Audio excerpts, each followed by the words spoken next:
of the world. Today, after Rudy Giuliani put in a broken window policy, today, if you wanted to, you could eat your lunch off the sidewalk, the pavement, in Times Square. Not that I'd recommend it.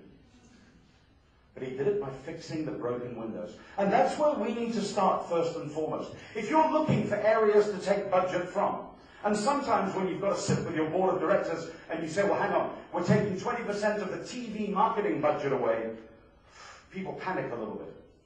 But if you look at where your marketing on the fringe has been wasteful, where the broken windows are, the little thing that you spent a few $1,000s on here, things that you spent just a few £100,000 on over here, find those things, find those cracks, seal the cracks, take that budget away, use that maybe as the seed capital for what it is that you need in your e-marketing budget. There's waste everywhere. We need to stop the waste at this point in time. We cannot allow mediocrity to go unchallenged. Number 5, red tape, policy, procedure. The sin of sloth, where you say, I can't do this because we've got so much red tape here, we've got so many policies that stop me from doing this. This is what strangles business, ladies and gentlemen. This is what killed 486 of the world's biggest businesses in 100 years. They built themselves into these massive businesses. And they said, you know what, we've always done it this way, so we can't try anything new. We have red tape, we have policy, we have procedures. I found out the red tape in Beirut when I applied for my business visa to come into the country. I had to end up talking to the ambassador of Lebanon in Pretoria, South Africa, to get my visa issued on time. Why? Because it takes 3 weeks, Mr. Jackson, to issue a visa.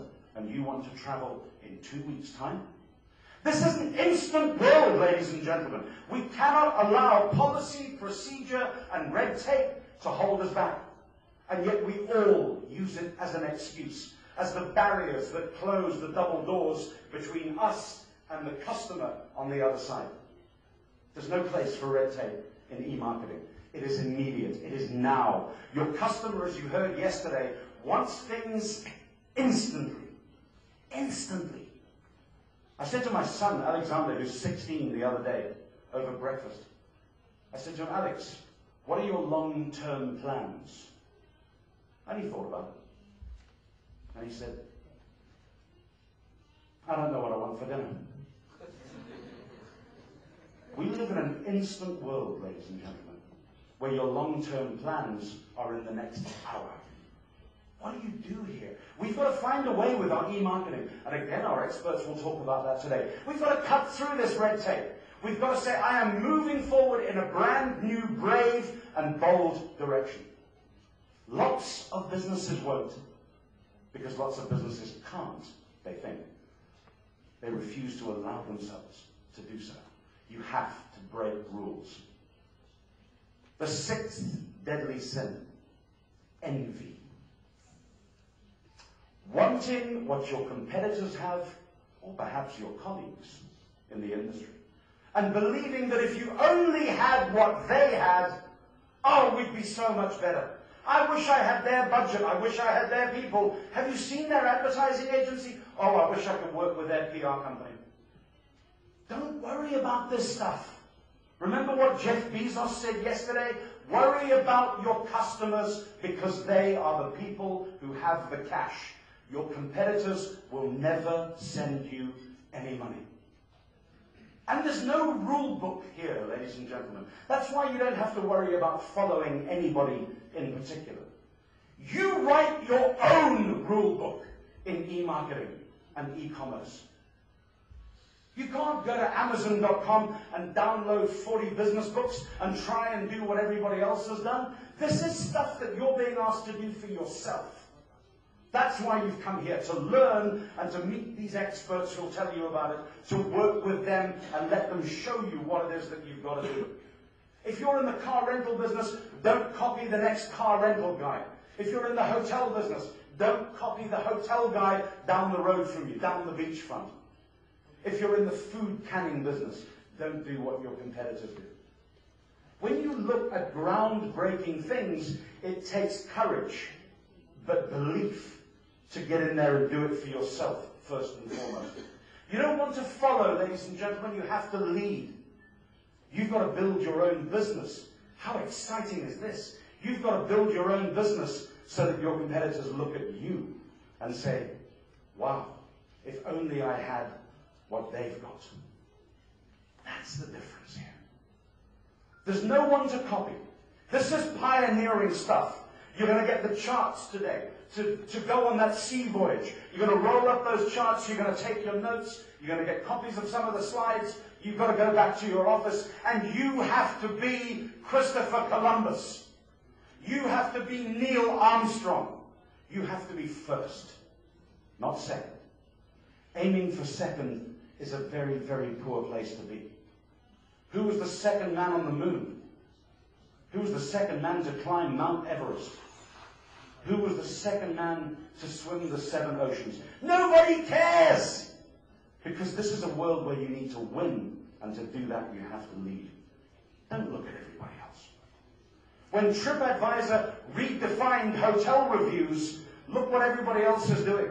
In the hotel business, you still find a little letter in your room from the hotel manager. Please tell us how we're doing. Do you know how long it takes to write that? And then put it in the envelope and get it to reception and get it to the manager who sends it to the regional office, who sends it to the head office. It takes about as long as getting a Lebanese visa. I want it instantly.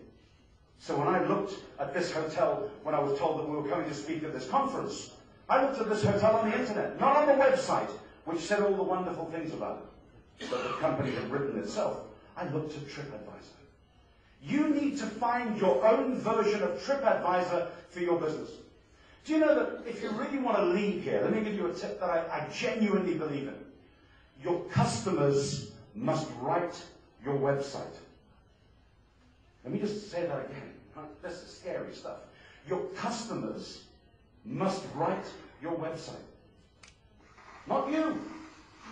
Because if you write your website, all you're going to say is all the wonderful things you believe your company really is. Nobody believes that, ladies and gentlemen. They want people just like me, they say, to tell them what's going on. Are you brave enough yet to let your customers write your website? Bill Gates said, if your customers are not writing your website by 2013, 34 paychecks from now, he said, don't have a website, because nobody will read it. How are you going to do that? Challenge yourself now to think of some reasons today, if you're looking for stuff to take back to your office and do tomorrow, how are you going to get your customers writing your website? Do it, and you will win. But how are you going to do it? I know of an insurance company in South Africa, myway.co.za, an insurance company, one of the most boring businesses on the planet. And do you know what this insurance company has done? They have already let their customers write their website. They are picking up business faster than the big corporate giants, because that word of mouth referral, when you control it, when you channel it, you own it. And do their customers always say good things about them? No. That's what most people fear. I can't let my customers write my website, because what if they say